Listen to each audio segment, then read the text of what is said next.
Comme des papas, à la base, en fait, c'est vraiment une histoire humaine, puisque c'est l'histoire de 3 potes qui se sont rencontrés pendant qu'ils faisaient leurs études, à force un petit peu de recherche, où on s'est rendu compte qu'il y avait un gros manque de qualité en fait dans l'alimentation pour bébés, avec des produits généralement qui sont en fait que des conserves. On s'est dit qu'on pouvait en fait pallier un petit peu à ce manque qui était existant en apportant en fait un produit frais, un produit de saison, un produit 100% bio et un produit en fait juste bon, d'une bonne qualité. Notre concept se base vraiment sur la naturalité des produits. Du coup, on va avoir 4 gammes qui vont changer tous les 3 mois selon la saison en fait.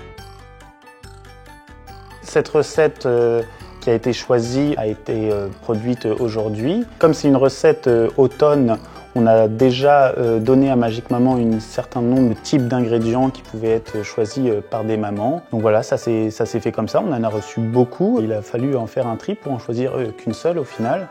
Pour préparer les grainés de quinoa, potiron, veau et muscade, la recette Comme des papas et Magique Maman, on commence par sélectionner les légumes dans la chambre froide. Dans la légumerie, les carottes, les potirons, les pommes et les oignons sont épluchés, lavés, coupés et relavés.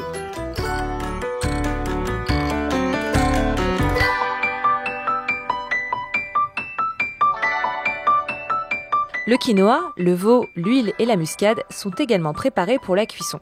Tous les ingrédients sont ensuite cuits à la vapeur. On extrait la pulpe des pommes, puis on mixe l'ensemble des ingrédients dans un grand mixeur, tout en gardant des morceaux, puisque la recette est destinée aux bébés de 15 mois et plus.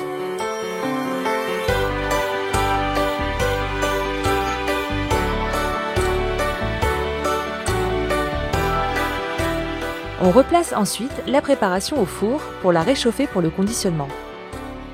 La recette est ensuite placée dans un grand doseur qui distribue la juste portion pour chaque petit pot de 230 grammes.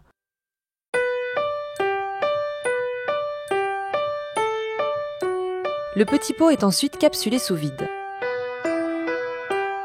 On repasse les petits pots au four pour l'étape de la pasteurisation, puis tout de suite après en cellule de refroidissement pour qu'ils atteignent 4 degrés.